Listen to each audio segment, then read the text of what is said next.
Everyone, my name is Nhi from the Australian Hospitality Alumni Network Vietnam. And first of all, on behalf of our team, I would like to say Happy New Year to everyone and welcome you taking time to attend webinar Hospitality 101 Word of Event.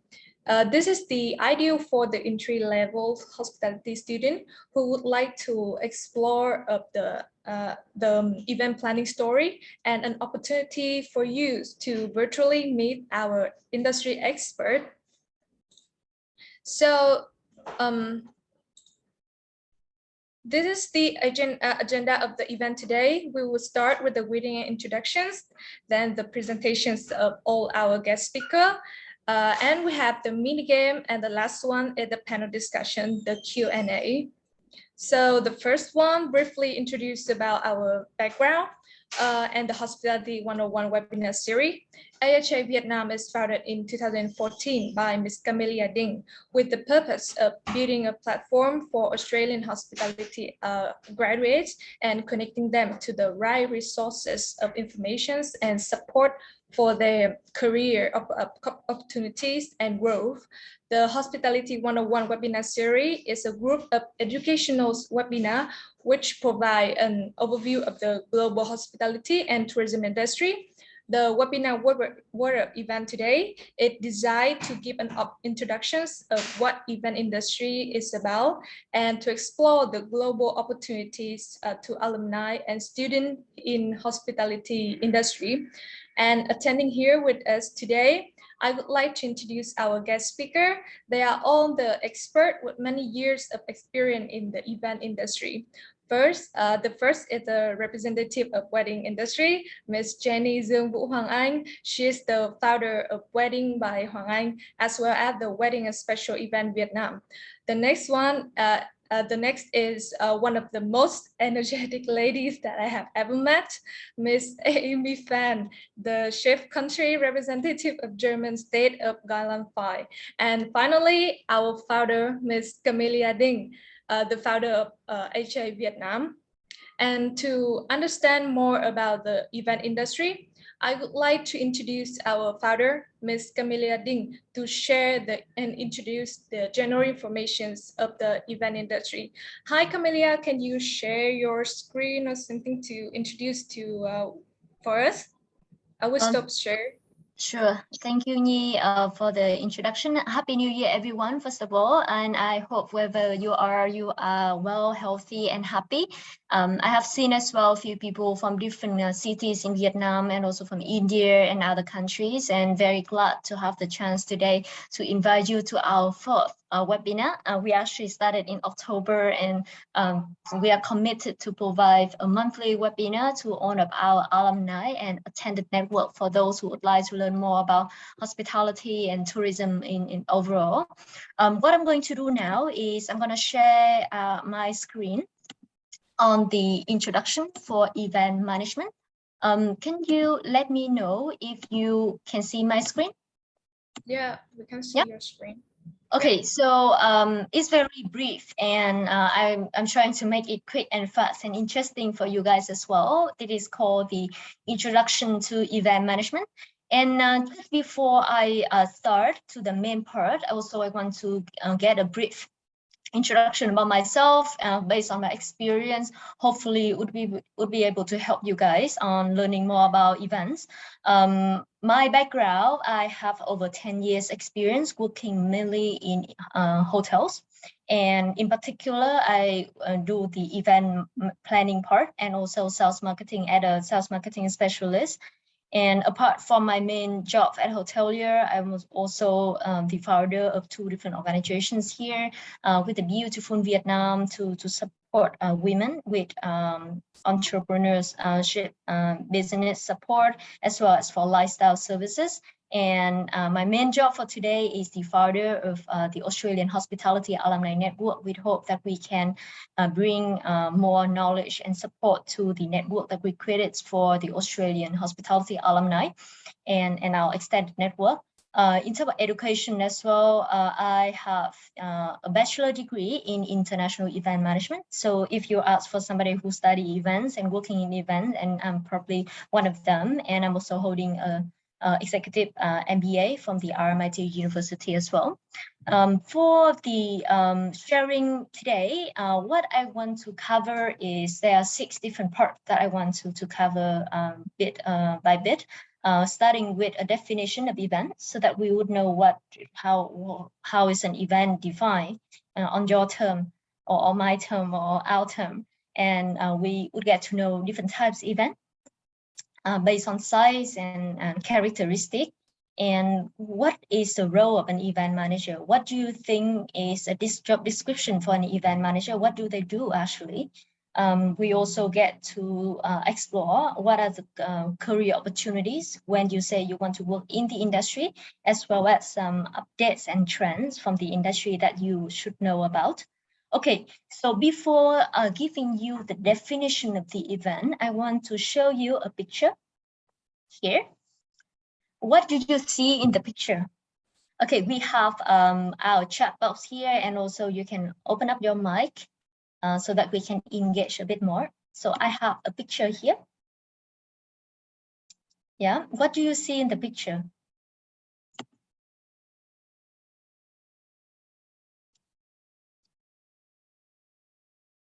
Okay, so what do you see here in the picture?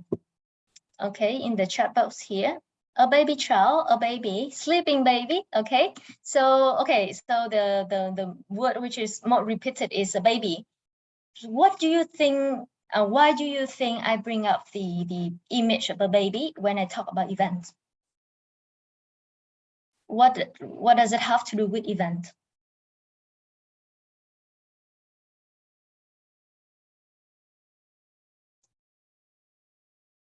Can someone give me a shot? Like, why do you think a baby make the attendee feel safe like a baby? Okay, thank you, Hill. I don't try to scare you, but you're right. Okay, I hope you're feeling safe like a baby, not going to attack you. That's a good try. Anybody want to give a second thought? Take care. Okay. Okay, so the reason that I'm showing now a picture of the baby like this is just to tell you that even the fact that the baby is born is an important event. Okay, because the mother have to bear the child for 9 months, and there's so much preparation in advance to welcome the baby. And the moment that we have the baby is a very important day, which we call, which day that when the baby is born, we call a birthday. And from that moment to the rest of his or her life, there's so many different things that happen, which are called events. Can you actually throw me some ideas of what type of event that you can see during the life of a person? What type of events can you see? So when I'm a baby, I'm born until I'm 18 years old, what type of event that I could have to do for myself or for the people around me?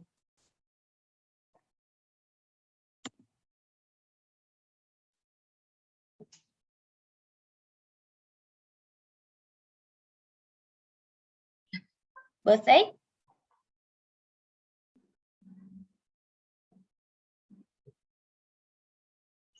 Any other things that we need to do? Only birthday? Graduation, very important. Thank you, Ngan. Okay, there are a few different things that we do. Wedding, obviously, very important. Oh, and a single life party. So it's a bachelor party, right? There are so many different things that we do on a daily basis, or even like yearly, monthly, depends on different milestone of our life. I'm giving some example here, right? You have your first birthday, and you have first day of preschool. Like first time you go to school, you have your graduation, you have your wedding, or even the funeral as well. Like that's part of life that we have. So even when we don't work at an event planner, we already see that the event is something that is connected to us very close. And in fact, I think each and every one of us is an event planner in a way that we learn how to manage ourselves. So event management is somewhat life management in a way. And I even think that even for your funeral, you can even plan it ahead, like who's going to do what. Obviously, the only thing that you cannot do is on the day of the funeral, but it's just something for me to share. However, after giving you all of these examples, what I really wanted to say is once we know that event is actually one of those basic activity in our daily life, when it comes into an industry, that is how we turn all the daily need into service. And that is what we can actually give a definition into events, which is something that happened at a given place and time for a reason with someone or something involved. So that is how we turn event into service that have a purpose, that have the people who are involved, that have specific time, specific location. Okay, so I hope that would somewhat give you that basic understanding of what event is about. Okay, so when we know about what event is about, what else do we need to know? So for events that come with so many different sizes, and if we study event management, people would give you 4 different definitions. They call mega events, are those largest event in the world. I'm not sure what you're thinking of right now, but from the event management perspective, those events are often the event target to international markets. And the largest one on the planet have often got to do with sport events. For example, the FIFA World Cup or the Olympic Games are the very, very big one. So in the future, maybe if somebody do, oh, I'm working in event industry, you have to understand the size of the event, the scale where they work. Like, so what are you doing basically? Oh, I work for FIFA. How do you think about it? Okay, that sounds like you're doing a major thing. And then in a smaller scales, normally on a regional scales, for example, the type of event that used to promote a destination. For example, here I say in Vietnam, we have a beautiful ancient city in the central Vietnam called Huế, and every year we do a festival event, become a hallmark event to promote this destination. That is one of those examples called hallmark event, or the famous Melbourne Cup event in Melbourne. That is actually a horse racing event. Every year attract 1 million people watching. From the screen or directly in Melbourne, the lady dressing really nicely, just like a spring festival, or even some event, they might be considered a small event in general basis, for example, wedding. However, when it comes to wedding of celebrities or very famous people, for example, the British royal wedding, that also become hallmark event because of the impact of that event can create. And then we also have major events that is more onto a local scale, but that can also help to attract a large target number of audience. For example, we have the Mid-Autumn Festival in China or in Vietnam, or our Lunar New Year as well. So every year we see there's a festival coming. We see also that many people are going to spend money on that, and that help to boost the local tourism as well. And the rest of other events that we see is actually the one which is more common to us. They are called minor events. So minor, the word minor actually means that they are small in terms of size compared to the rest, that they are actually everywhere surrounding us. Here we have a lot of meetings, parties, celebration, wedding. So all that sort of thing are under the category of minor events.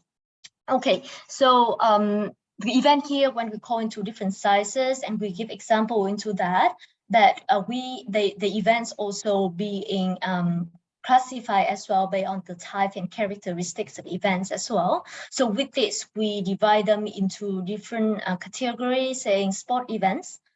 We also have entertainment, arts and cultures, and then commercial, marketing and promotion event. And today I'm sure there's going to be a speaker who's going to touch into this part for you. And then there's a very common term for those who work in hotels and also tourism. that is called MICE events. MICE is a creation of a meeting, incentive, and conference and exhibition or events. So this is a common type of residential meeting, targeting for corporate mainly. There's a multinational company who travel all around the world, and they pick destination for them to host meeting, and also enjoy the local community tourism in the meantime that bring a lot of money to the destination itself. And MICE business have become a very important part in the event industry. Then we have fundraising event for those who want to raise money to support organizations. So that is also an important part. Then family event, for example, birthday, weddings. And then in between, we can always have a miscellaneous event, meaning we can mix one with another. So that is very brief about the type of event that we have. So just a very quick one, because sometimes what is so interesting about event is they just happening around us without we even notice that. For example, when a new Starbucks opens in your city, what does Starbucks have to do to make sure that on the day of the opening, people are going to be there and queue for that? Okay, before iPhone having a new product, what does the company have to do for the whole world to know? So that is part of event management. We have someone from India today, so you might be able to recognize the event. It's one of the hallmark event in India, the Holi festival. Is it correct from what I'm saying? So it's a festival that people use a lot of colorful powder and then just to make a very vibrant and interesting event from everywhere in India. And then we have fundraising event. And then the last picture that I have here is the Mardi Gras, the gay and lesbian festival designed for the LGBT or even people who support the LGBT community in Sydney, which is something really famous in Australia for the LGBT community. Okay, and very brief on event management. What are the roles of those event managers in general? Okay, so while there are so many different parts when got to do with events, the event manager roles is more onto a general role. Okay, I actually, when I got asked by my parents that I study event management and I want to become a event manager, and my parents actually asked me, so what do you do specifically? Are you an MC? Or what do you do? Or are you like set up all the room? Or are you preparing food? Or what do you do in between? And I actually have to tell them that it's very difficult for me to explain to you. But basically, my job is 70% or 80% of the time sitting on a table, planning and coordinating with other people doing things. And the job is to make sure that I could control the entire process from planning to the day of the event and until both post-event as well. It's more onto the job of coordination and running and planning everything at the same time to make sure that my goal or the client goal are met, and we ensure that the event is a great success. So at the end of the day, the event manager or the entire event management process is somebody who's held responsible for the success of an event, no matter what happened in between, no matter how many people or many stakeholders are getting involved.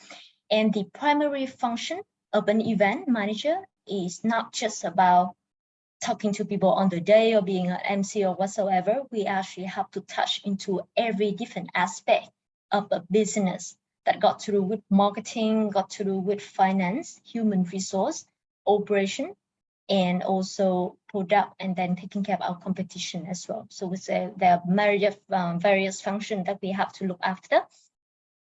And what can you do within the event industry? Because as I mentioned earlier, we see event everywhere in our daily life, from our leisure needs into business, into so many other aspects as well. And it is also connect to almost every single industry that we work on. So what we can see here is you can almost work in any places as an event specialist or to find a job within the event industry. You could either work in arts and entertainment, you can work for organizations because for sure they're gonna need event. You can work for like major sport association like FIFA, Olympic or SEA Games. And you can also work for the government to also organize many of the diplomat visits, say, although every time that the US president come to Vietnam, come to India, who's going to help responsible for that? Obviously, when you work for the government, you would need to be able to take care of that. And a very important part here that I put in the center, which is the lodging industry and hospitality and hotel, travel, service, luxury industry is a very important part. If you would like to be part of the event industry, you can also try this segment. And last but not least, very important is the security, because most people might actually overlook this, but security is a very important part of the event. I remember when I first put the picture of the baby in the beginning of my presentation, people say that I do it because I want to make sure that people feel safe. So the security part is somewhat doing that job as well. When we have event, depends on the level of how important it is, how many, the level of VIP attending the event. We also have to make sure that the security is always there to ensure the safety of the event in general. So as you see here, there are so many different areas that you can explore within the event industry for those who want to be part. And for trends and updates, very quickly, this trend is not new except for the COVID part that we mentioned anyway, that got more to do with the safety measurements and then control for visa and other aspects when it comes into hosting an event. So there's so many different trends. For example, you also have to start to think, what about the maximum capacity, not just about the venue itself, but for COVID safe reason. And they're going to be the trend for hybrid events that combine in-person meeting and also with the support from technology, because some people cannot fly to the destination to attend the event. So we would need the support from the screen, just like we're doing right now as well, that most of our events right now have been switched into online. And then the social media have been here for a long time, but over the past decade, saying 10 years, the revolution of these social media also having a major impact on the event industry as well, because we can almost host an event in every single saying social media platform here. You see more people live streaming, you see people tweeting, you see people sharing information, and everything go on live right now thanks to the growth of social media. And last but not least is the trend for sustainable events, that people would need to think more for waste management, how much food is enough for the event, how much flour is needed, or are we making sure that we don't spend too much money or too much thing that we don't need for the event, or are we still using plastic during our event or whatsoever. So all of those factors are being something very important right now for us to bear in mind, because there are more and more policy being applied for this. This sector got to do with sustainability. And that would bring me basically to the end of my talk. And I think for question and Q&A, we can basically go to our Q&A part. Nhi, is it okay?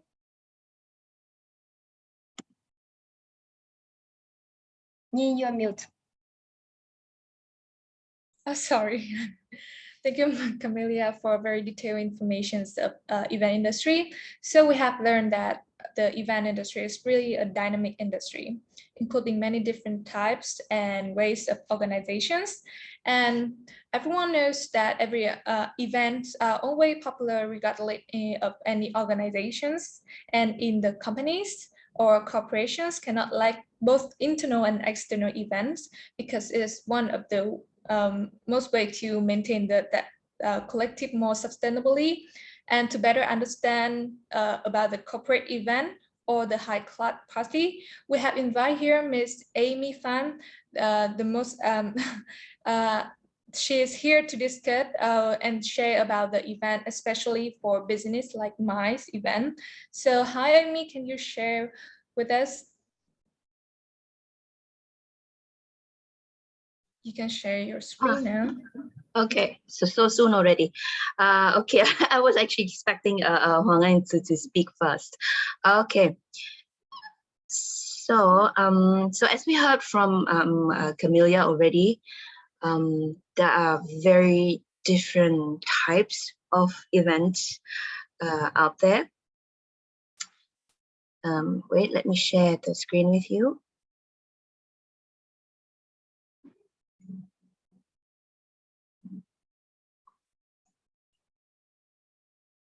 Okay, so can you see my screen? Okay, so a little bit about myself and why I am here for this webinar. I have more than 10 years experience in the marketing industry. Within the marketing industry, I have more than 8 years of doing professional events, different kinds of events in not only in Vietnam, but also in Singapore and in Thailand. And in my experience, events, it is a very big word. It combines a lot of meanings and a lot of tools that you can use within the event industry.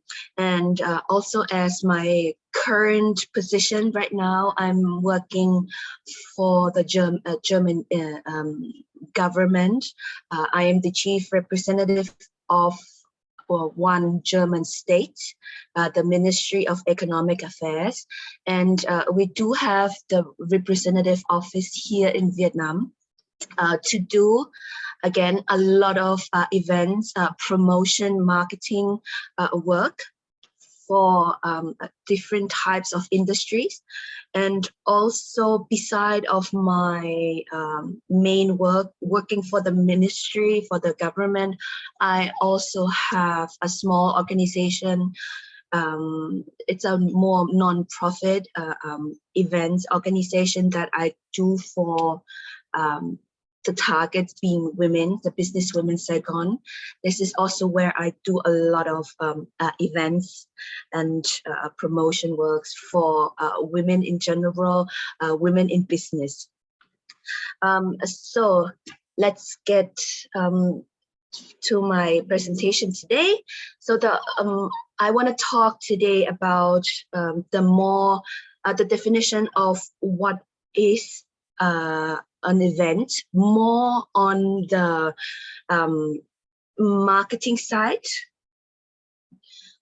what kind of different types of events there are that you can use for a more commercial meaning, for a more marketing and promotion meaning, and of course, how do you manage an event? So what is the definition of events? So as we already know from the presentation earlier from Camellia, there are a lot of definitions of events, but basically in my field, meaning with the marketing background, an event is, first of all, a project management, meaning what? So there is something you need to do, a project, and you have to manage it. It can be a small project, it can be a medium-sized project, it can be a big to huge project that you can manage. And also especially events, or the project here with the meaning is a creation and the development of a special occasion, meaning there is something special about this project that you need to do, that other people understand the meaning of it, the occasion of it. So, and with the question of an event, so you have to always ask yourself, who is going to do the event, right? And why are we doing this? So meaning, why is this project important, or why is this occasion special? And especially when, so meaning, when is this project gonna start, or when is this occasion special? So, and if you have the answer to this three main question, meaning you already have the purpose to do an event. And why do I use the word purpose? Because the word purpose here in my field especially is very important. Purpose, goal, objective. So different types of events. We see here already parties, weddings, birthdays that we already know. These are more the private events, meaning it is, you can also say the specific word in the industry, it's B2C, meaning it is business to customer. And there are different types of events as well. For example, there are B2B, meaning it is business to business. So, and these events can be with a cultural background. For example, we saw earlier Olympic festivals. So these can be to customers, can be to business, but it is held in different countries. So meaning it does have a cultural background.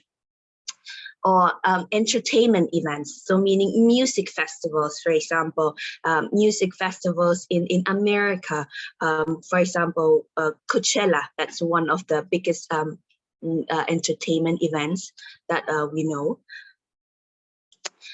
There are charity events. This is something in between because it, again, can be all of what I have mentioned with a different purpose. But all in all these different types of events, you always have to remember, need to have a purpose. And I think there comes the English language. It's very beautiful if you can understand it. So at each event of those kinds, they have an objective and they have a goal, meaning in Vietnamese, unfortunately, there's probably only one meaning, but in English, there is the objective, meaning that what you want to achieve for a longer term. And there is the goal, meaning the achievement on right at that point of time. So meaning, for example, you have a charity event, right? So the goal of the charity event, for example, for tomorrow is Sunday, you need to raise a certain amount of money, but the objective of that charity event is that a lot of people will know about the organization doing charity, raising money, not only for tomorrow, for the Sunday, but for the next 2 years. So that is the purpose of for example, a charity event. Okay, so next point is, sorry.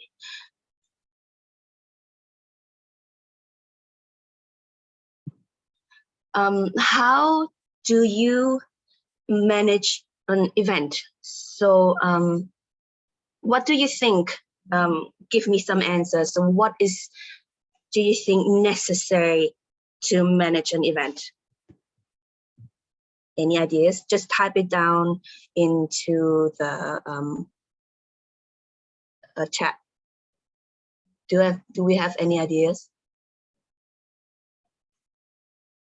Time management, okay, that's very accurate. That's very important as well.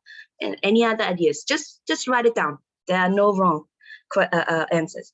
Teamwork, risk management, yeah, okay. Funding, nice. Okay, I mean, besides of Camellia, of course, I see that a lot of you do have a little bit of a background or the understanding of event management already. Okay, so let's see. First of all, you have, before you start to run or to organize an event, you have to understand, first of all, because who is this event for, first of all? For example, private events, you see the picture of Camellia with the baby, right? So an event including that baby. So what is that event? Who is that event for? I mean, of course, probably not for the baby, because the baby would not understand or has the need to have the event, right? But because the baby is a part of the event, you have to understand what is the event, who the event is for. So the question is whom, meaning you have to know your target. So for example, you have children as target, you will have a different kind of event than, for example, you have adults as target, for example, young adults as you.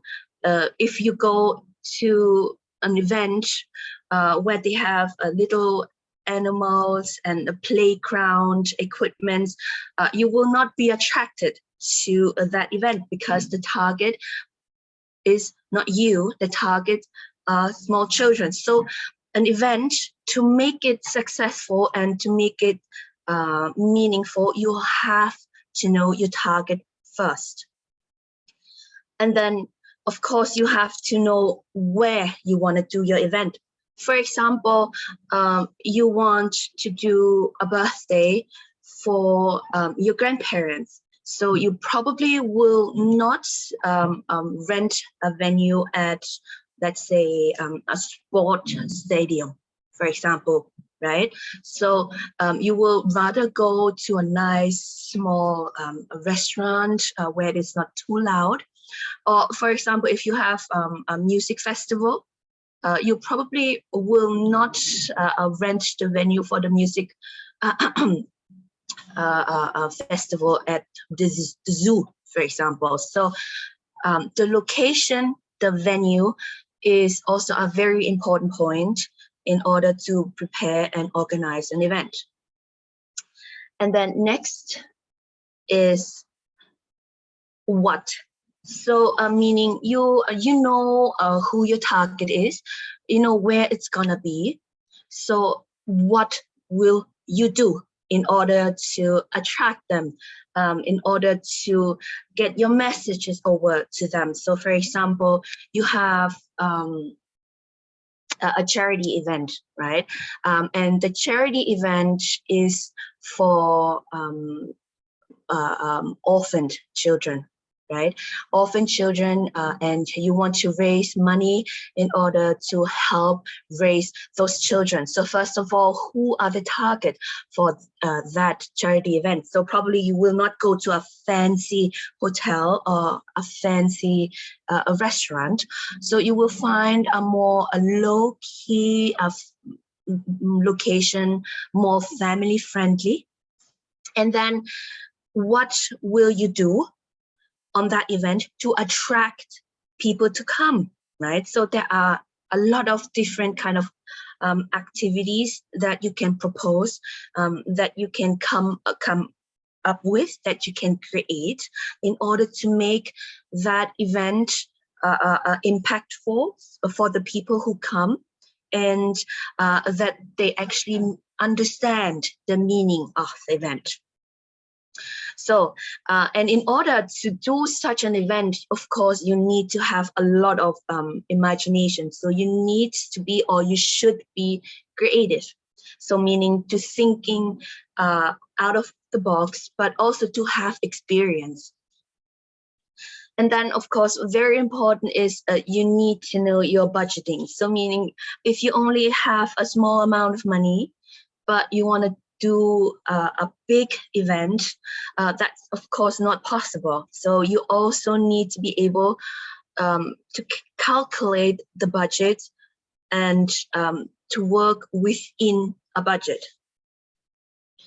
And then of course you have to coordinate. So meaning the moment you have all of those things already, so then you have to start to plan. So what is gonna be needs to be done first, what is the second step, what is the third step, and then also especially who is going to do the first step, who's going to do the second step, who's going to do the third step. So meaning in the event management in general, as a lot of you already said, teamwork is very important because one single person cannot do everything. time management is very important because you have, for example, just only 2 weeks to prepare an event. So meaning you have to know what is the first day, what you're going to do on the first day, what is going to be done, needs to be done, and the second date, and so on, right? Here in Vietnam, especially, I want to talk about, because I do have experience in the marketing events, meaning all of the events or the activities that I'm doing for the Vietnamese market with the purpose of branding, with the purpose of marketing. So what is branding and what is marketing events? So it is definitely different than, for example, what Hoang An is going to tell you about the wedding industry, because the wedding industry is with the personal purpose. So the marketing and the branding events have the purpose of letting customers, letting normal people know about a specific product, and most of all those specific products do target a specific audience. For example, an event for Samsung, for example, right? For the Samsung phone, there are specific levels of Samsung phone. So for example, the new Samsung Flip phone that costs more than, I don't know, 20 mil, they will probably not target young adults, for example, young students, because most of all young students do not have those kind of money. So they will target more on the older adults, for example, who already are working, or even more who are already working in a more higher position in society, for example, managers in big companies, small companies, because frankly, those people have the money to buy the products. For example, young students like you guys, they will have specific events, specific promotion for like more cheaper products, probably under 10 mil, for example. Different types of events we have here. This is one of the most probably understandable, most often held event. This is the seminar, meaning you have a meeting, for example, and you have people need to come here and talk about a specific objective, about a topic. So they organize a seminar. It can be organized at a nice hotel. It can be organized at a nice meeting room. It can be small, it can be big. In general, it is one of the easier events that can be held.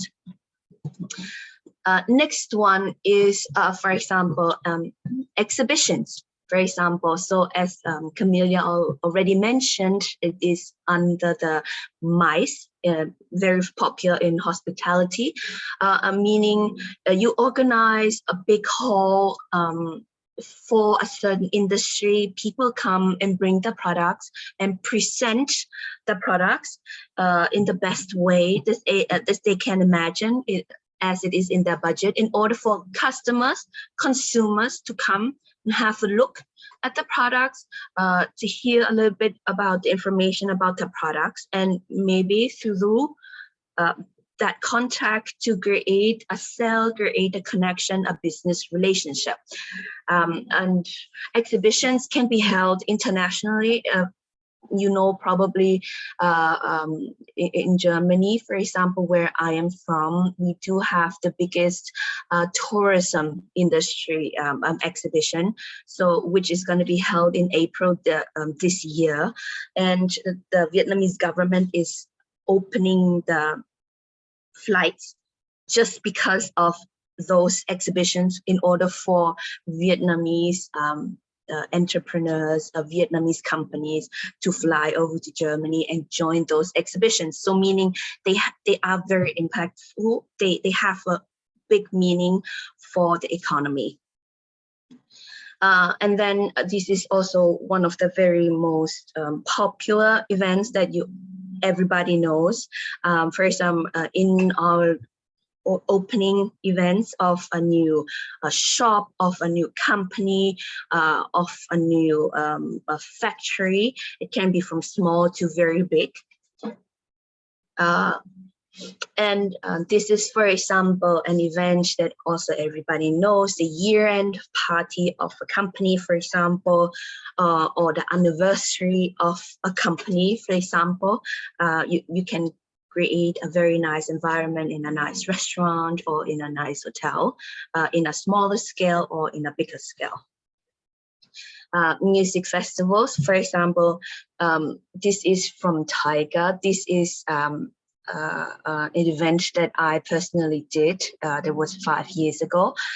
It was very big, with a big stage, with a lot of talents, famous singers for the brand Tiger Beer. So that was a branding event, which was very impactful and very successful in order to push the product, the Tiger Beer, to consumers, for them to see, okay, again, there is this brand, there is this product that we actually already know, but because they're doing big events, so that's why we do remember them.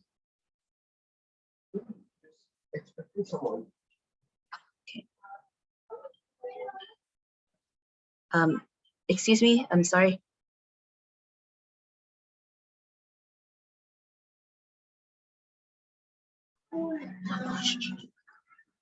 Okay, I'm sorry. Okay, so this is another event that you probably know or don't know. So this is one event that's been held here in Vietnam, the Color Me Run event by the company Pfalz Active. So this is a sport event, including an afterwards music festival. So this is outside, it is outdoor, everybody comes together having fun, but with the purpose to create something impactful. So they usually have a small competition at the end of those events. So that's why a lot of young people love those events. And this is something probably, I'm not so sure if a lot of you know this kind of event. So this, we see it all the time. For example, at the supermarkets, these ladies are standing at a small booth, branding with products, and they offer you the products for a good promotion sale. They collect your data for, they give you a present if you buy more than 2 products of them, and so on. And those small events that in Vietnam very popular, they're called activations. So meaning those activations have the purpose in order, even within a supermarket, within a market, or within a shop, to let their own products stand out in comparison to the millions of other products that is already there at the location. And usually the ladies you see here, they are called promotion girls or promotion boys, PG or PB. They have the purpose to connect with you, to let you know about the promotion information, about the specific purpose of the product in a specific certain time. For example, we're having TED upcoming, so if you go to the supermarket, you're probably going to see them more often than, for example, in the summer vacation time. And this is also something that you probably have seen quite a lot on the streets, but probably do not know what it is. These are called PGs in road shows, and this is also one kind of event. So meaning same purpose as the activation. These young ladies and gentlemen are representing a brand, a certain brand, for a specific target at a specific point of time. So for example, again, for TED, for example, you're probably going to see them quite more often. They're going to have uniforms, very nice bikes, and they're going to cruise around to raise the awareness about their brand. For example, usually this is for mobile phone. For example, you will not notice because mobile phone is something that you use daily, you would not pay attention. But with a roadshow like this, with an activation like this, they're in front of you, they're on the street, you will see, okay, mobile phone. Okay, I remember them again. They are there, they're doing this. So this is something to raise awareness for a brand with the purpose to create more knowledge for the consumer. So okay, do you have any questions to these different types of events? And also, FYI, these are events that I personally did, so that's why I if you have questions about that, or if you want to know more about how they are done, or where you can do all this kind of events, just let me know. I can I would gladly explain it to you. Okay, so no questions about them. Oh, sorry. So shortly about how to manage. So a lot of you already said, what do I need in order to create an event like this? So we have teamwork, we have funding, we have communication, we have risk management. But I think what is very important is you have to know that event management is not done by one person, it's not done by two person. It has to be done by a big team. And in that team, there are certainly different types of people with different kinds of strengths. For example, we have to have, this is the creative section. For example, somebody who has a lot of ideas, somebody who can draw, somebody who's more active. So those people are going to work in different departments within event management organization.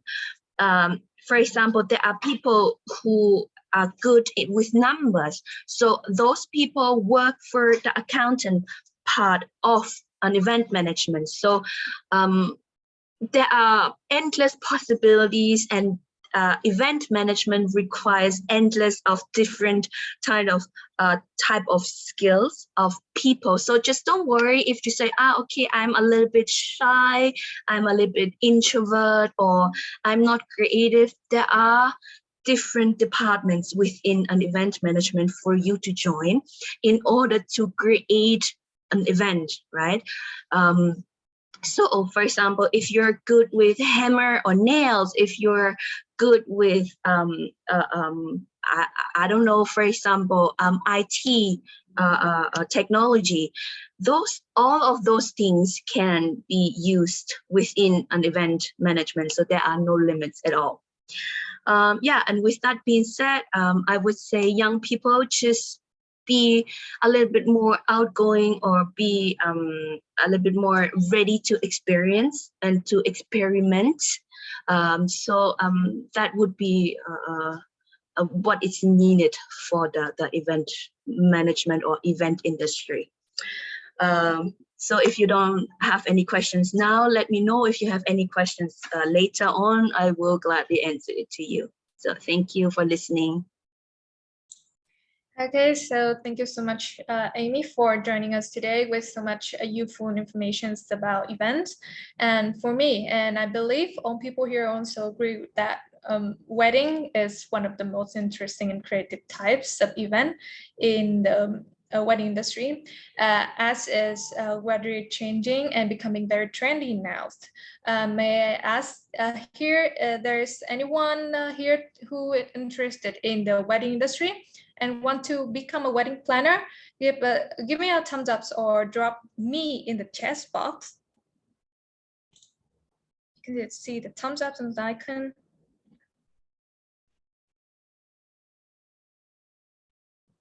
Anybody?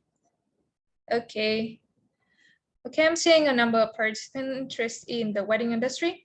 And of course, I would like to introduce an experienced wedding planner. Ms. Hoang will discuss with us about the wedding industry, and I will help her to share the screen now.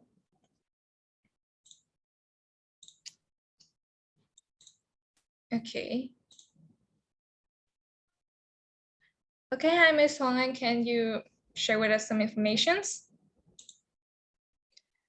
So yeah, thank you, Yi. Thank you, Camellia, Dinh, for the invitation. Thank you to Aimee for a very informative presentations. There's a lot of things I can learn from the events, and also it's very tempting to switch from weddings to events, you know, because we have so many things in common.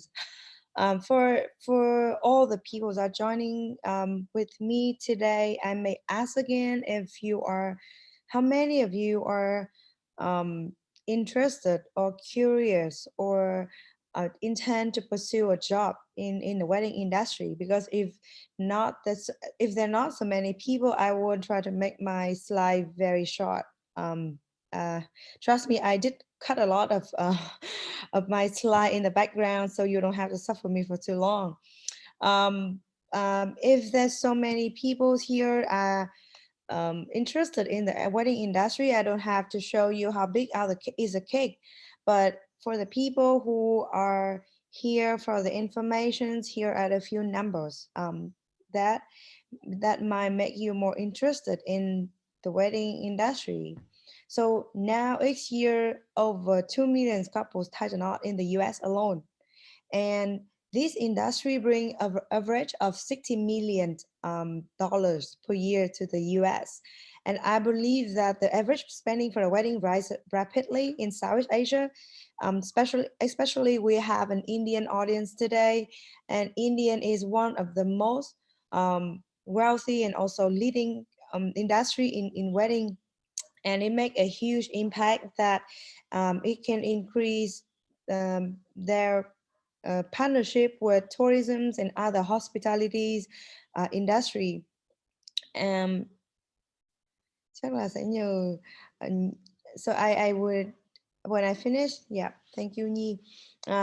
We can see right here the average cost of a wedding, and also on the right hand side there's more and more, how to say, celebrity and mega influencer in Southeast Asia that got married, and it brings huge impact on the social medias, and also bring a lot of attention worldwide to this industry and to these destinations. In Vietnam alone, we have I think around 300,000 people. Back, chắc là phải nhờ mi back lại một chút. In Vietnam alone, we have up to 200,000 wedding a year in big city only. And this statistics is actually from 2018, and I believe that is make a huge difference. It's grow much bigger now. And in 2018, the wedding industry is already reached 7 billion US dollar, and I think for now it's around 10 to 12 billions dollar if we don't have COVID. 24% of them, like 24% is actually 1/4 of the populations of Vietnam right now is young people, Gen Z and millennials, and the need to get married is still increasing. That comes with a lot of searching keywords. When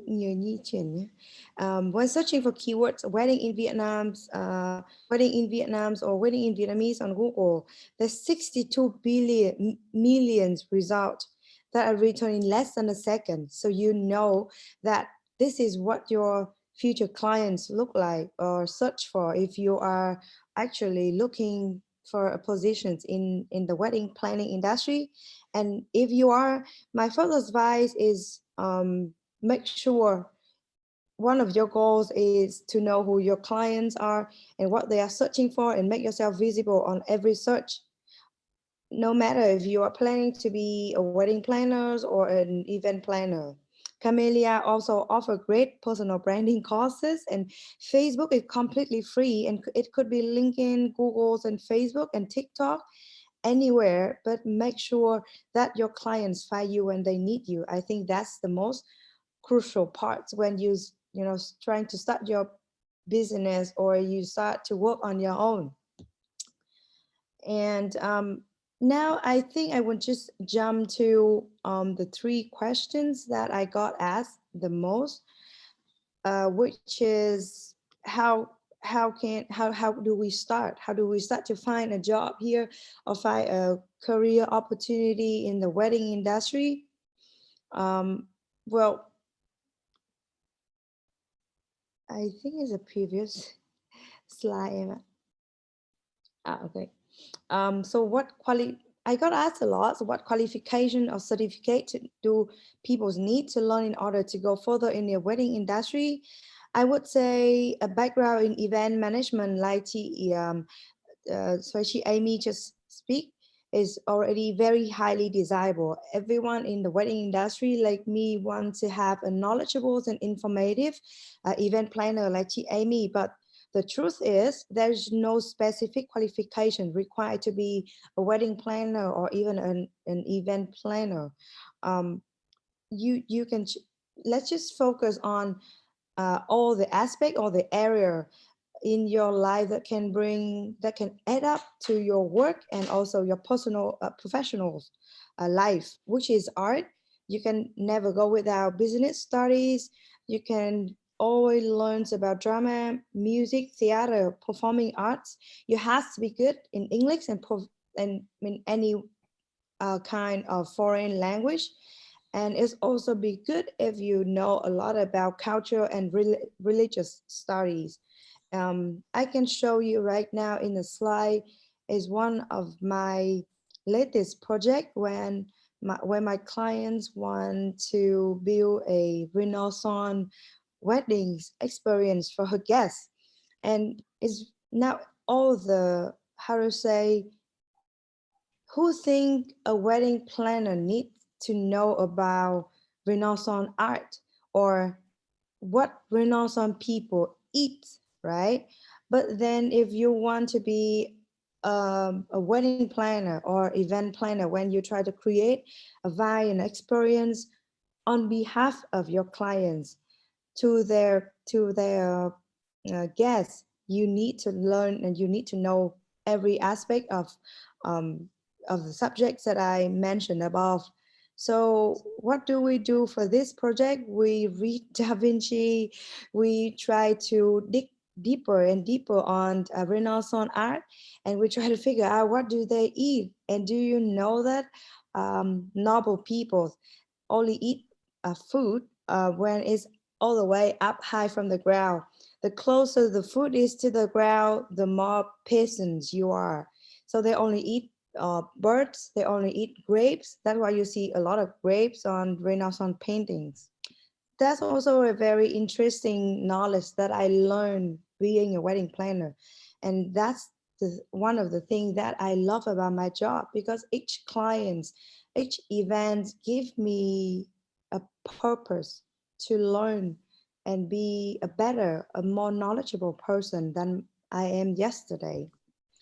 And like Aimee and Camellia also guide us through. I think that there's no specific qualification required, but not but. However, I mean, it's also a but. There is no specific qualification required, and and we should focus on all the soft skills that might not, how to say, get you a certification, but give you a better tools to work with people, to work with your clients, to work with your employers, to work with your college. I'm talking about attention to details, creativity, customer service, patient, leadership, time management, problem solving, all the things are not required. Where can I get a certification in problem solving or in time management? That's the thing that I try, that we have to learn and earn throughout the job, throughout all the positions and all the projects that we work on. So these are all the traits that I think we are very necessary for people who are, working on wedding and event planning industry in general. Um, I also, can I pause? Well, and now after COVID, everything, oh, sorry, go all the way back to the slide. Yeah, right. The previous one. Can we go all one more? Thank you, Aimee. Yeah. Okay. Yeah. Sorry, the next one. I think there's a gap between what we're talking. So yeah, sorry, all our audience for this. And I think come to the conclusions now is the questions that we all asking. What is the potential opportunities in the wedding planning industry after COVID, right? We are actually living in after COVID time already.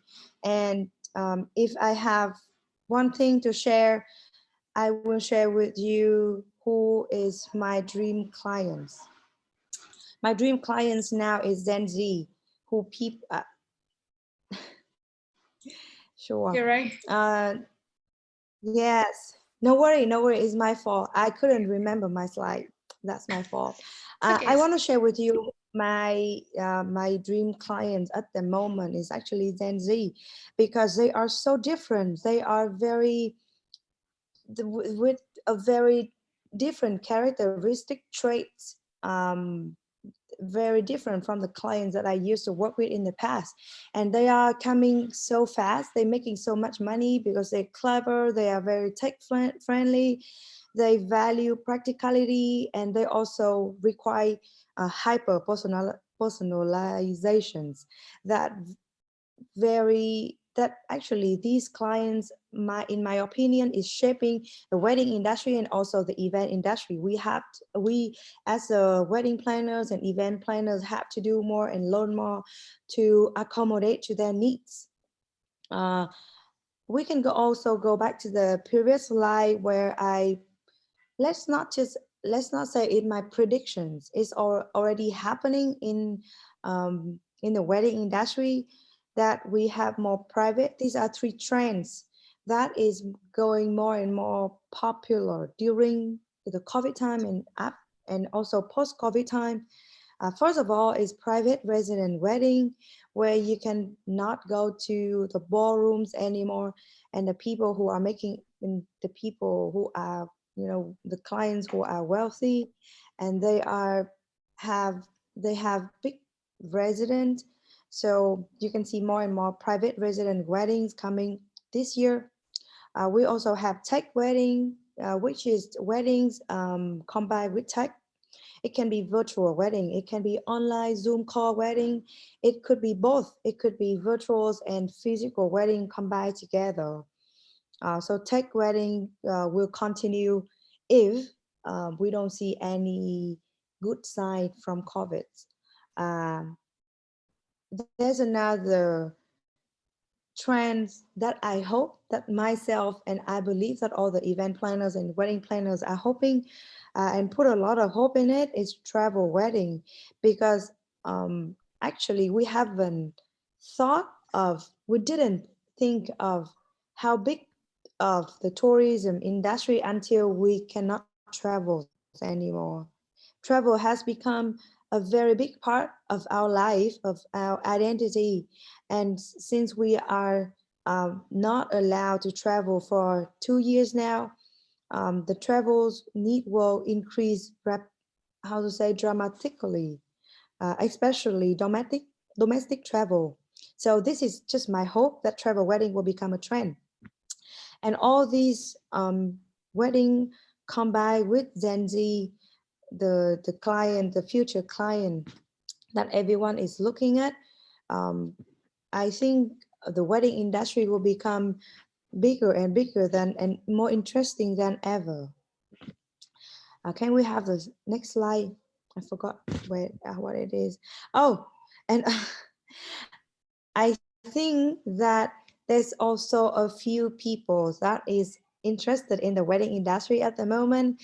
So I prepare a few slides that my own personal recommendation. Maybe it's something for you to entertain this weekend. I pick a few uh, movies and series and documentaries about weddings and event industry for you to entertain. Because what I believe is that now, since you don't have any work in front of you, any project laid out in front of your eyes, how about a practice? Watching movies to me is a way to exercise your mind and a way to practice in your head. What would you do if you are in a specific and actual positions, situations? So I prepared a few slides, and you go through it. We have, the proposal, say I do.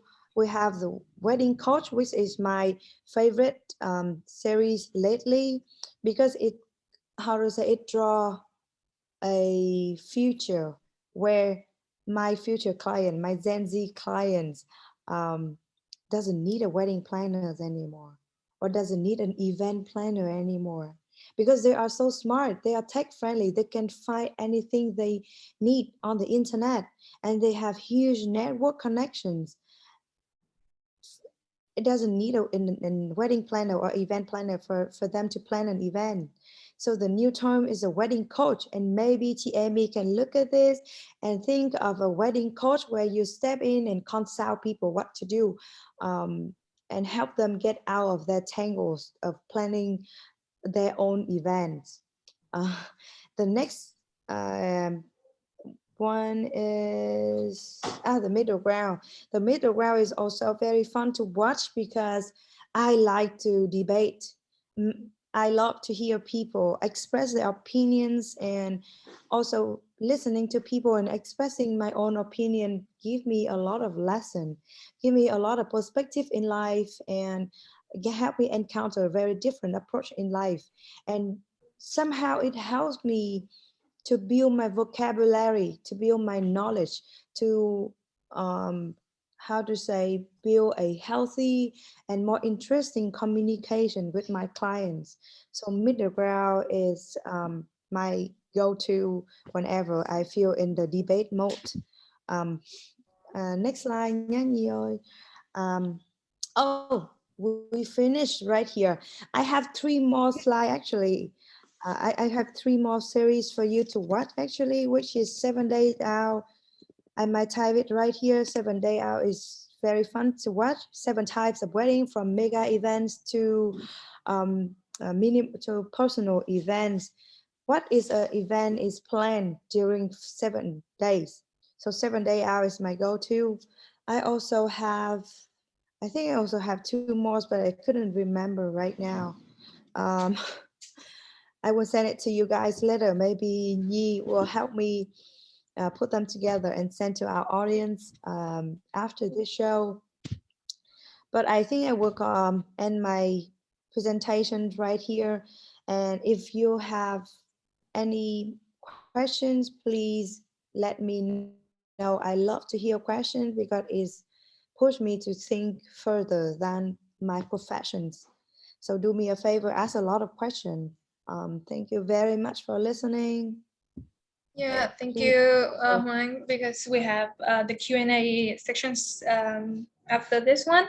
So, and it seems that we need something interesting to relax after discussing the knowledge of the event industry, right? Okay, so let's join the mini game that we have prepared to relax a bit. And especially the two winners will receive the 2 slots at Wedding Foundation workshop about the 4 fundamental skills for wedding planners to be. And it's considered 2 millions Vietnam dong value for each, and that's sponsored by Wedding by Hoang. And okay, so now take your phone, insert drama quiz, and we have the, and I will share the code here. Please, can you have? I will have them a little bit minute. Okay. So here's the code to join the game. So please join with us. I will wait something.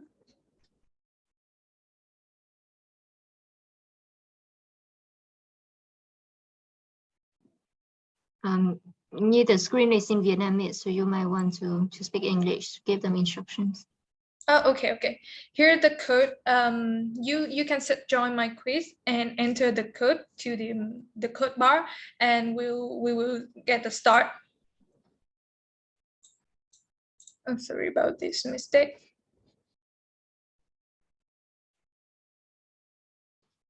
Okay, we have 1, 2.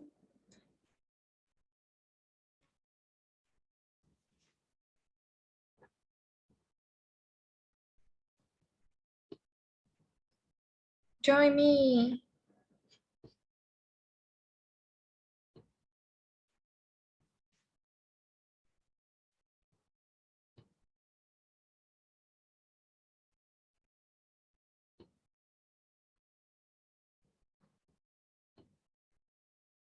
Okay, a few more minutes. A few more seconds.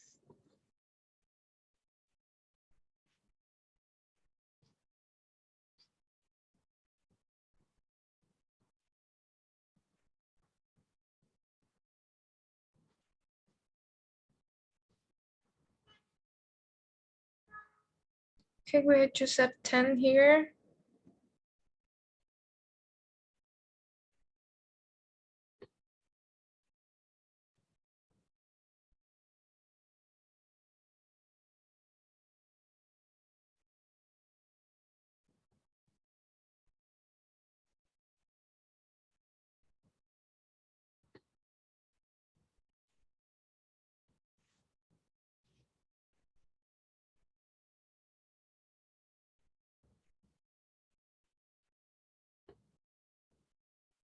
More people.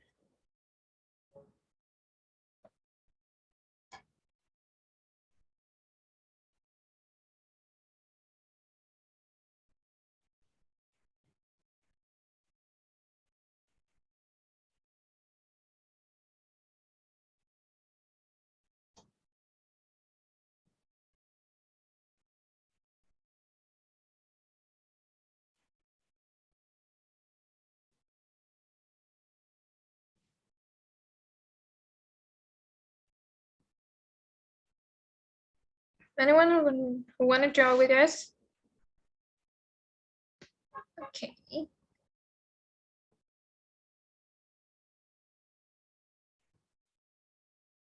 will start in 1 minute.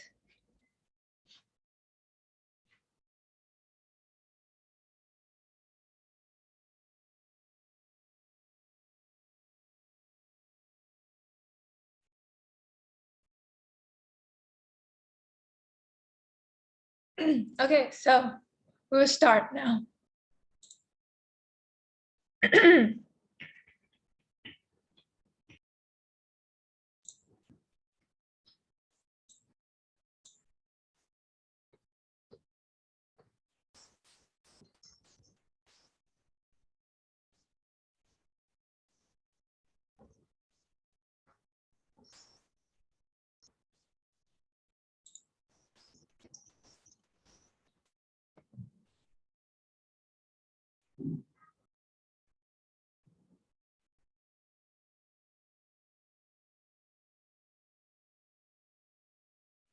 This is always my, this is the most exciting part.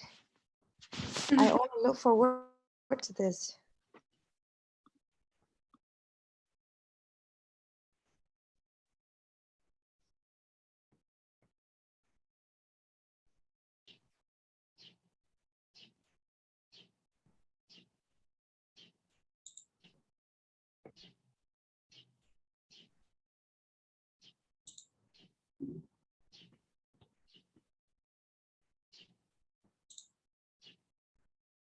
Yeah, something changed. Come on.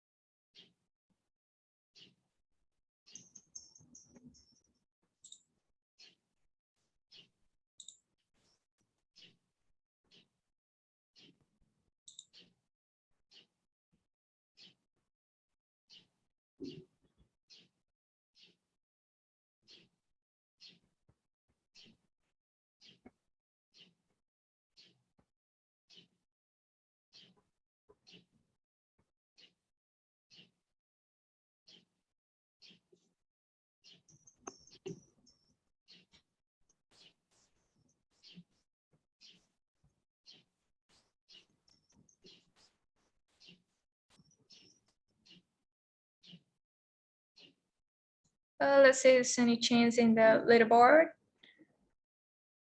Okay, something changed. Come on. Maybe the last questions.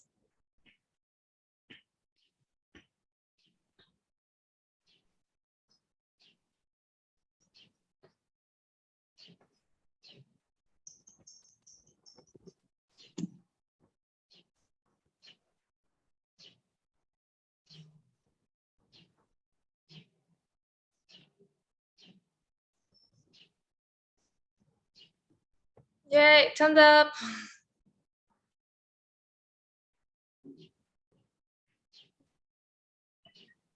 Okay, it's changed.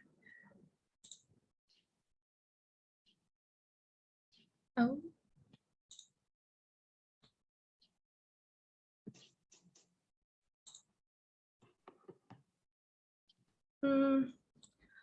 Hi, Camellia, can you explain for me?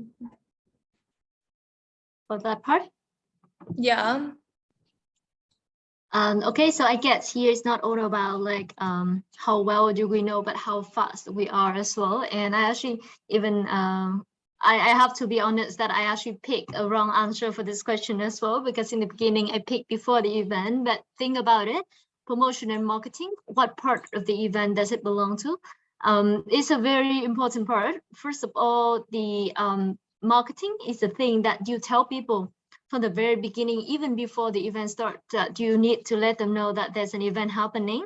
But then during the event, you also need to keep promoting that. And even after the event, with the post event, and you will see as well, some people still have a media release just to keep update how's the results of the events coming out, and even use it for future event as well. So for promotion and marketing, it's actually a process that go through all different stage of events. So the correct answer would be all of the above answers are correct.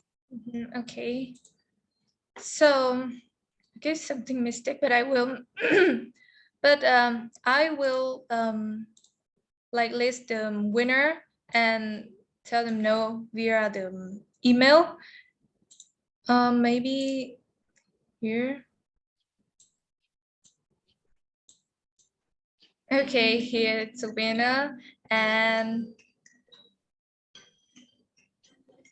congratulations. Camellia, the third place. So you missed the slot of wedding workshop. Okay, just drop us an email so we can send you the gift. Okay, so right here we have Okay, so the next part, the workshop, I will represent all of you and discuss the questions that gathers from our applications. And now if anyone has any questions for the speakers, feel free to ask in the chat box. So let me share the screen about them.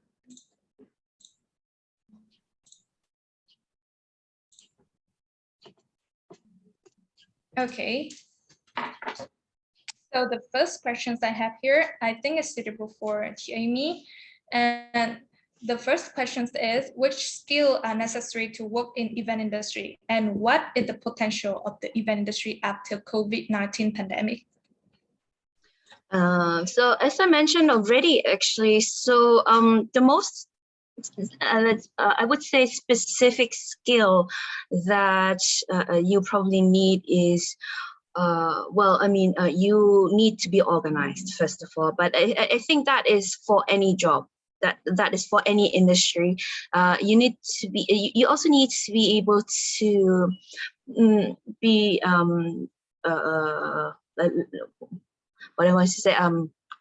I mean, besides of being good in organizing, you should be also be able to be able to manage your own work first of all, right? So and then that comes with the more specific skills, the more special skills, like if you're creative, if you're outgoing, if you are more have a lot of knowledge about technology or whatsoever in accounting, that is all what you can actually use in for the event industry. So there are no specific, okay, you have to be good at this or that in order to be able to work in the event industry. So that's the good point of this.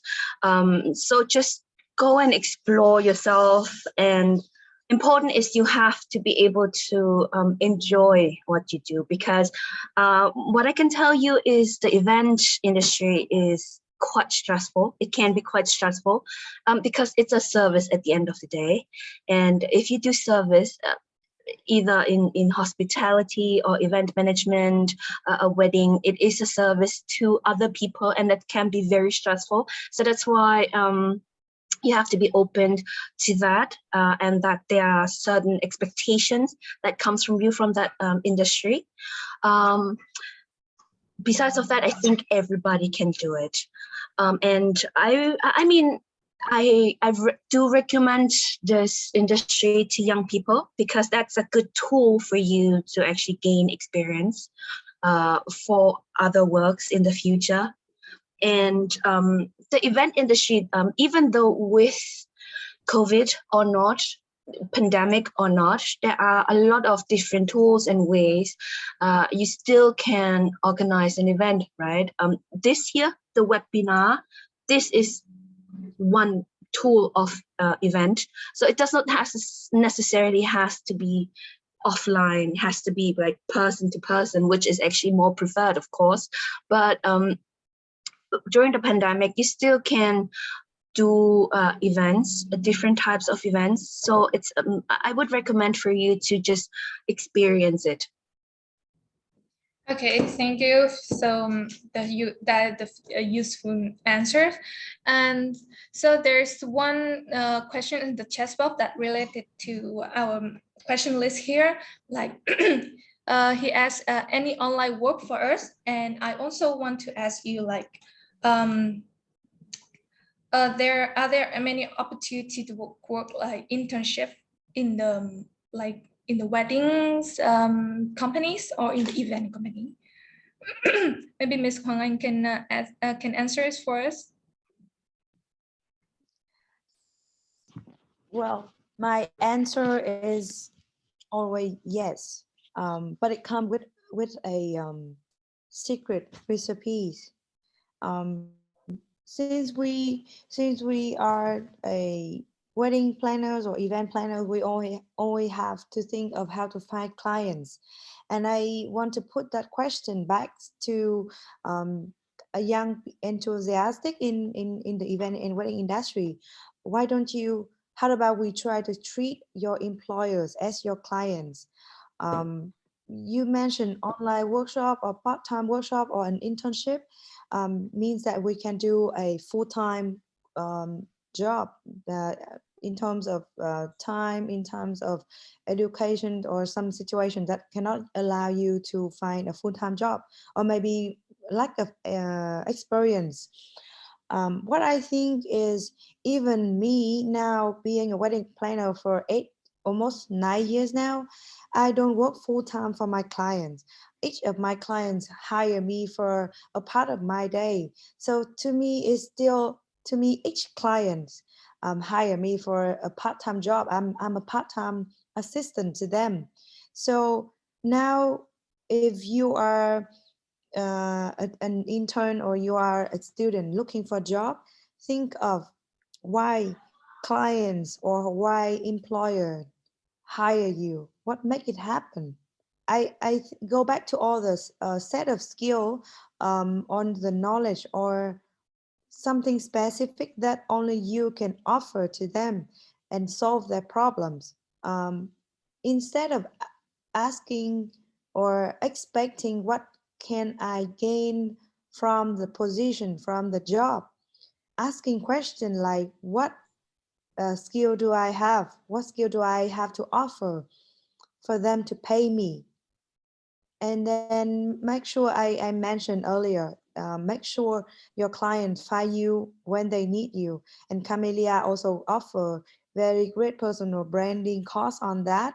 Know what your clients are, know what your employers are, what skill you have, sorry, what skill do you have in hand to solve their problem? Why do they need to hire you? And then start promoting yourself on all the platform that you have, and there will be a match. That's all I can say, because now when we look on LinkedIn, you know, I call LinkedIn is a Facebook of all the event industry and hospitality industry. There's so many inquiries out there. There's so many people seeking for people to solve their problems, to do a job. And I think it's a waste of time sitting in a place and then asking yourself if there is any job for me out there. Instead of that, go find it, seize it. Start with what you have and start now. That's my that's my spirit all the time, and I hope that you can find it throughout my work, throughout all the I do a lot of coaching. I do a lot of webinars like this. So one of the things that I want to inspire you guys is the spirit of you can. The answer is always yes. Okay, so there's a person asked you about the information of the workshop. Can you share a little bit for us? The workshop is combined for fundamental skills in being a wedding planner. I expect every a student to learn for fundamental skills and can be an independent wedding planner. I don't look for, well, not I don't, but I believe in the freedom in choosing what you do and being where you are. So being an independent wedding planner or event planner will give you the freedom to be wherever you want to be, and it would also help you, how to say, give you more chances to win your employers if you want to work in a team. So 4 skills that I mentioned uh, in my workshop will be, first of all, is budgeting. You need to control, no, you need to help your clients not break the bank doing an event. So budgeting is the first thing that we do. Second of all, you need to come up with a timeline for the whole event, starting from the day that they hire you to the day that the actual event happens. And also you need to come up with a program to persuade them that everything is aligned to the goals and the objective of the event. Make sure everyone is happy, make sure everyone is in place. The third skill is, oh, I forgot my own workshop. Oh, what was that? I forgot my old workshop because I'm teaching so many skills. I think it's more focused on how to marketing yourself. Is a personal branding. Oh, let me check. Let me check right now, very quick one, and I get it back to you. Wedding program. So yeah, I see it right here. I also give you the tips of how to find your first clients. Where is your first clients are, and also all the tips that I learned through 3 years. The first 3 years of wedding planning is all the tips of working with the first weddings and your first clients. All the mistakes that I made, I will share with you, so you don't take it doesn't take you 3 years to be where I was. So for fundamental skill, wedding budget, wedding program and timeline, finding your first clients and working with your first weddings. Yeah. Okay, thank you, Maybe it's useful for everyone who's interested in your workshop. And the next questions, I think Camellia will help you to answer this. Hi, Camellia. Hi. Oh, here. Okay. I want to ask you about the job opportunities and the working environment about event in Australia, and also the qualifications and certificate do I need to learn in order to go further in event industry? Thank you, Nhi. That is a big question to be honest. To break it down, first of all, asking about the work environment and opportunity in Australia at the moment. I would have to say that within the Asia Pacific context, Australia is a big country for us to look after in terms of level of service, in terms of how professional the industries are, and that is to prove that the Australian hospitality education is at its best within the Asia Pacific context for us to learn and grow.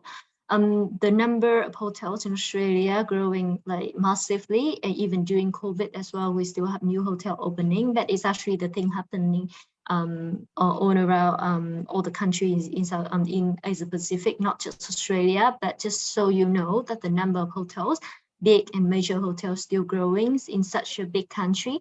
The job opportunity, there are a lot. The reason is during this, for the population of Australia, there's around 24 million. And a major part of them are actually expatriate immigrants coming to Australia, including international students during the time that you study there.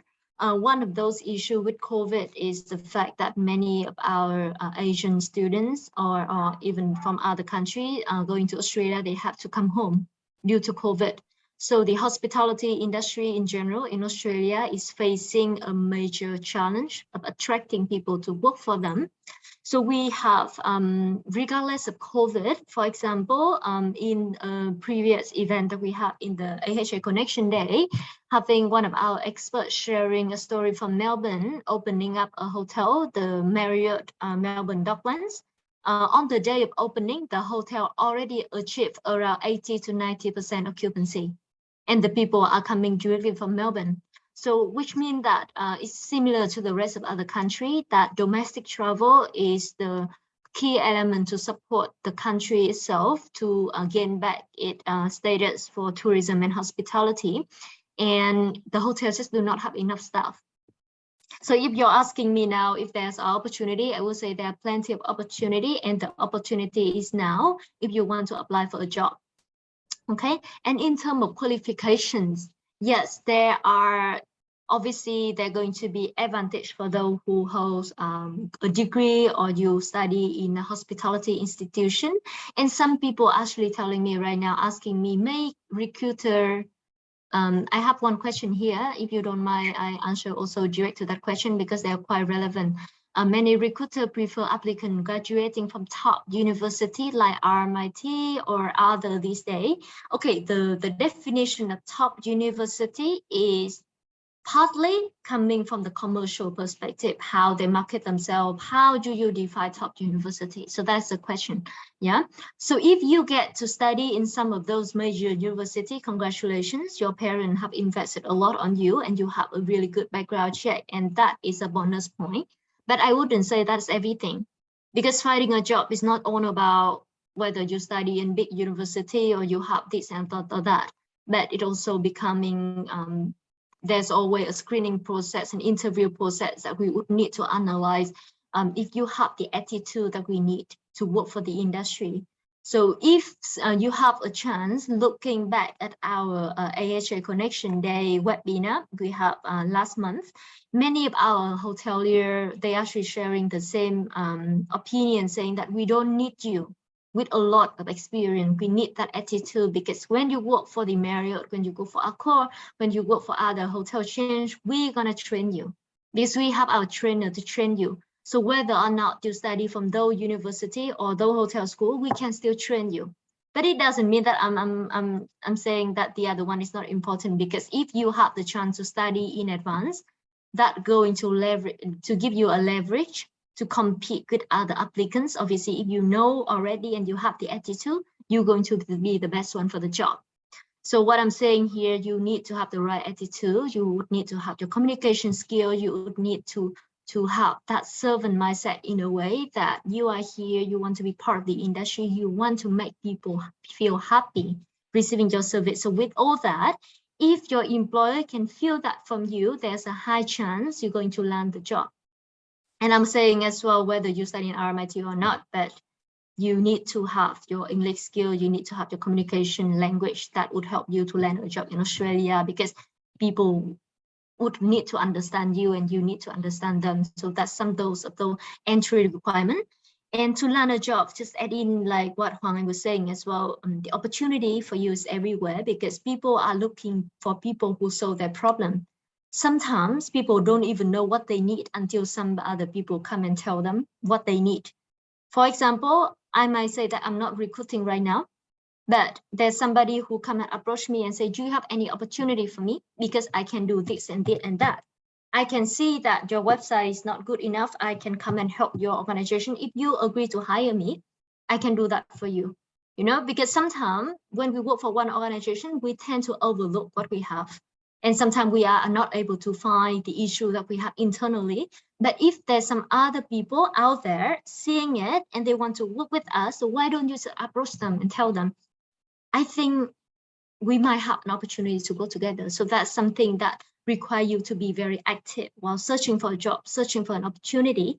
And I think that would somehow help as well. So the opportunities around you, even starting with this webinar, when you have the chance to meet with our AHA team, you can contact me or our or Hoang is our another coordinator that we have to say, oh, do you have any opportunity available? Or one of our speakers here as well. Approach your opportunity today, where if you have the chance to be the winner to attend Hoang's workshop, you gain some knowledge and you gain some experience and you added it to your CV.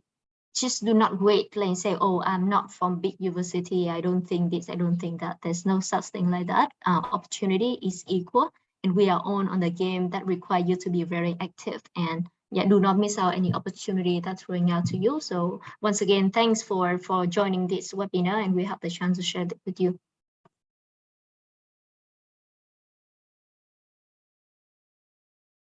Okay, thank you, Camellia, for very useful information that you share about the educations for event industry.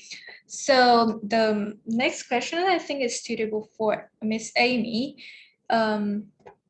Hi. Okay, so what opportunities are there for people from outside of the industry to work in event industry? I think there's interesting questions. Okay, so that's a little bit more tricky. So I mean, the basic knowledge about, especially on my side of the industry, the corporate events is, of course, you have to know about your target audience, right? So meaning you have to have a little bit skills of marketing, like to understand the market, to understand your target audience, to understand certain tools of marketing, And also, I think which would be required nowadays, the more actually, is to have a certain skills of, like selling yourself, the sales, meaning Hoang said it already. So why should the clients go with you, right? So what is special about you that the client would hire you? So you have to be able to sell yourself, to tell your strengths, to tell the speciality of your organization, of yourself, in order to get clients. But otherwise, I think it's all about working experience.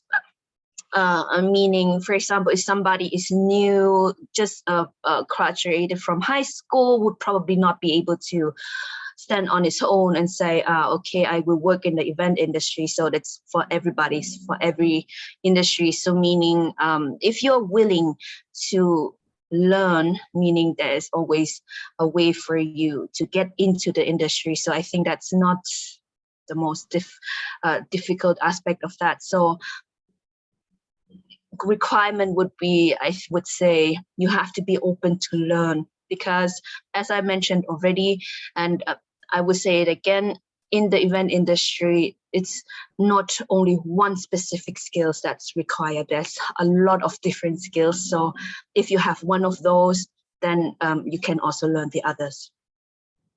Okay, so one more question that I think is suitable for you is, he asked me that I want to know about niche market and big firm in the event industry.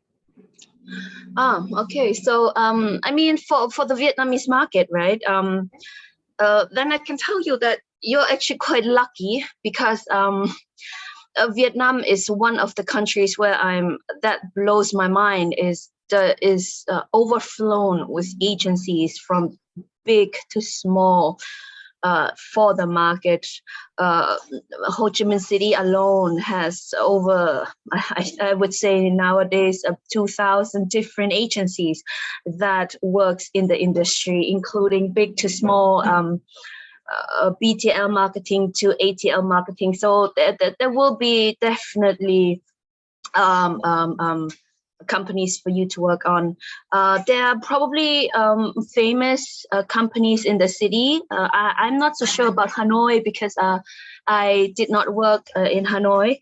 But for Ho Chi Minh City, for example, you can Google search for the one agency that's called Ogiville, or Golden Digital, Golden Event, Zoe Events, PG Ads, Metan advertising agency.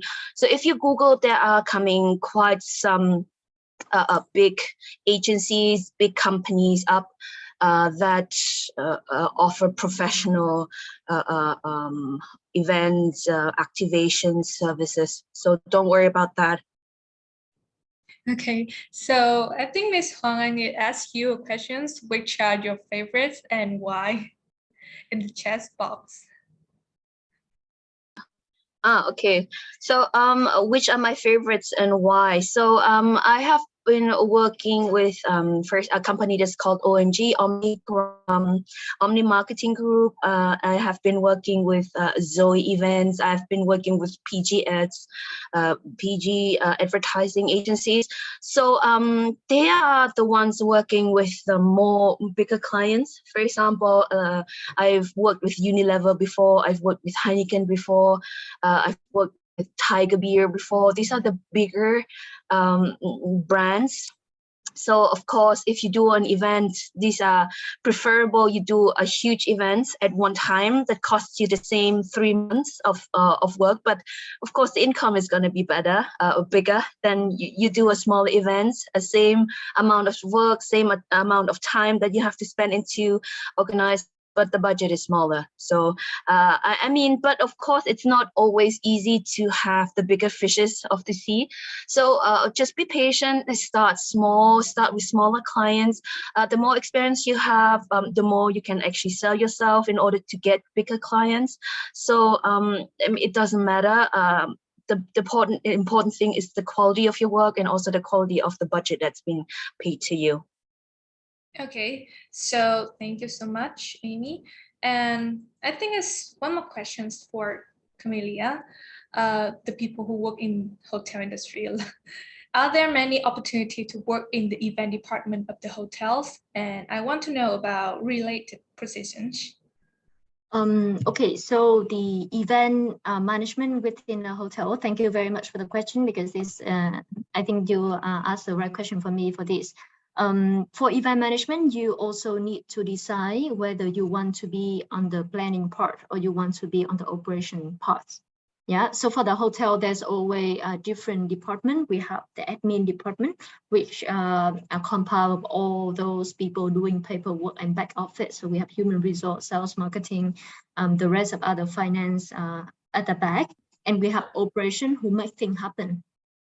So for those people who go to the hotel, you most likely see more people from operation part. For example, you go to a wedding at the hotel, you go to the meeting and conference, and you see the event happening. Those things are set up by the operation team. So if you see yourself being that part, going on the game day, setting up all the things, providing all the food, quality like catering, etc., and you want to be the one who directly handling this, you would be part of the event operation team, because you would be the one who put things into action. However, my job is more onto the planning part, which is the part that belongs to the sales marketing team. So within the sales team, different hotel might have different name for it. The common name is called banquet team. Yeah, so banquet is the name. Banquet sales, so I'm gonna type it here. So you might see this. For many different hotels, they might call different names. Some hotel might call event and caterings. Some people may call meeting services. Some fancy hotel, for example, the Sofitel, they might call that as a concept. They call Inspire Meeting and other name. But it's basically event sales department. So with that, there's a group of around, depend on the size of the hotel, can be as small as 1. Or as big as 5 to 10 people, depends on the size, so that you would have people from different level, could be a director of events, and then assistant director, manager, executive, coordinator. So that would help you to gain different part. And look, if you are a student, I wouldn't say any correct advice for this, but if you like to be in hotel, a common start would be to start in an operation role in food and beverage. Any role would work, even only about learning how to make a coffee or how to help to set up a conference room. That would help you to gain knowledge about different types of setup and all the food knowledge before you jump into a bigger role with event planning. Because I only believe that the knowledge that you can only sell something when you know about something. So that I would have to say that during the first few years of your student life, try to gain an operational job, even work for Starbucks, work for a coffee shop, things like that.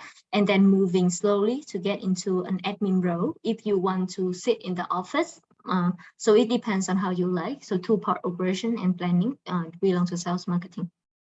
Okay, so I think there's one more questions, because I think I take too much time for you guys, but this question is quite interesting. And I want to ask Aimee, and also I want to ask Ms. Hoang about the wedding. That okay, how to start your own event company? Maybe Ms. Aimee can share for me first. Okay, so it's the same with any other business as well, right? So you start a business based on demand. So meaning, of course, you provide a service, you need to find people who would use your service. So that's the basic idea of a business. I mean, you need to have I mentioned already, specific sales skills, right? To sell yourself, to convince people to order your service, take your events. So I think the first thing of all that you need in order to start your own business is, first of all, experience. So you cannot start a business right away at the age of 18, of 21, of 22, because you don't have experience. And also, you cannot start a business right away if you don't have a certain network, meaning you have to know people. You have to know people in the specific industry that you want to start your business with. So I would recommend, first of all, spend your time on gaining experience, first of all. And then also, which is very important, is spend your time in getting good at what you do first. Yeah. And then, because you're good at doing something already, so that's automatically when you have people who understand you're good at doing what you're doing, and that's when it starts for you to have a certain connection, to have a certain a network, and that's how you can start to recruit people, to meet people, to tell them about what you do, and that's how normally businesses are starting. So you have people who need your service, and then you provide service, and then when you build up on that, and then the more good things you do, the better reputation you have, and that's how businesses grow. Okay, so any sharing, Ms. Hoang? I also agree with Aimee that the first thing that we need is men, because event is all about human connection, and also the power of event, I believe, is to change people behavior, changing people's mind.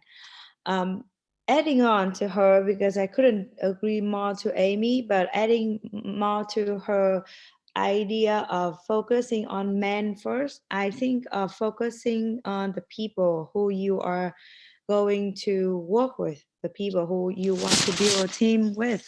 Because after failing two of my business by choosing the wrong team and choosing the wrong partner, I feel like we can always find clients if we have a philosophy, if we have a technique, if you have proper education, if you have experience. But if you go with the wrong people, it goes nowhere. When you are confident enough to start your own business, when you have clients, when the current business or current projects can keep you alive for 3 months, pay all the rents, pay all the payrolls and checks, it's the time for you to you have the right to look for the companionship that you need. You need to look very wisely of who you want to work with, and the environment where you are creating when you work are gonna attract which type of people. That's very important, because for us being a small business owner, there's only two ways. One is like you become the business, or the business become yourself. So be careful. Either way, you need to be careful which kind of business or which kind of you need to be careful of which kind of business you want to build, and because that's gonna attract a certain type of people. And ask yourself if you want to be with those people. That's very important, because if you go with the wrong people, imagine you're on a boat, and then each of you have a role. If you make sure you have the right companionship and the right directions, then you have a partner that will row on the same direction with you, on the same speed with you, to wherever you are going to be. So yeah, that's speak from my experience. Yes. And may I add very quickly also to everything what's being said by Hoang as well. Also, especially in this industry, right, in the events industry, you probably would not think about it first when you think about events. But there is a point where you can never sleep on, and that's development and improvement in your service. Meaning, it can mean like technologies. It can meaning softwares. It can meaning different kind of tools, for example. So this industry, especially marketing event industry, it changes constantly. It changes from months. It changes for years. So you always have to look around. You always have to be prepared to learn more stuff, more changes in technologies. For example, entertainment technologies. It used to be like very simple tools that you can build, but nowadays it's all digitals, for example. So be prepared to always have to improve your knowledge about the latest trends of the industry.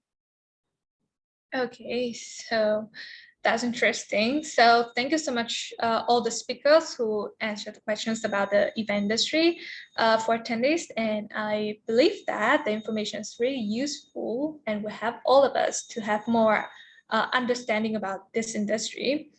And now I think our time is up. And okay, last but not least, we'll share about the thank you so much for attending here with us, and we hope to see you soon in our upcoming series of events. This is a new webinar series hosted by AHA Vietnam to provide knowledge about Australia destination and culture. Our first destination is Tasmania, one of the most famous regions in Australia for the quality of air, water, landscape, food, and wine. So join us in our next webinar in February to explore the further one. And the next thing, we also run the offline event series with the theme being Taste of Australia. This will be a very interesting series with three main themes: is coffee, Melbourne coffee cultures like barbecue, and the last one is wine, food and wine. In three cities of Vietnam is Ho Chi Minh City, Da Nang City, and Hanoi Capital. The first event will be held at the Study Melbourne Hub and will feature with well-known coffee distribution company, the Pfalz. And follow us on social media, Australian Hospitality Alumni Network Vietnam, for the update on our upcoming event. So once again, thank you so much. And I think it's time for group photo, and I'm gonna stop sharing screen so I can see everyone here. So may I ask you to turn on your camera and smile? And I think Hoang Lê, our partnership and recruitment intern, will help me to take the photo of us.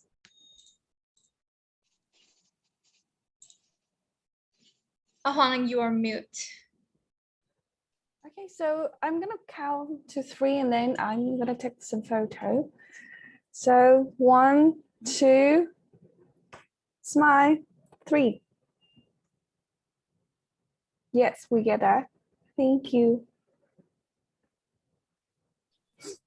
Thank you so much, everyone, for joining us today. I take too much of your time, and this is the first. To be honest, this is the first time of me to moderate a webinar. So please thank you for joining. Yeah, please give me an applause for today for doing a great job. It's the first time taking the role as a moderator for Australian Hospitality Alumni Network, and this happens to be our marketing and communication intern. Thank you so much, everyone, and we hope to see you again very soon. Yeah, thank you so much. Bye. Okay, I'm gonna close the webinar. Thank you so much.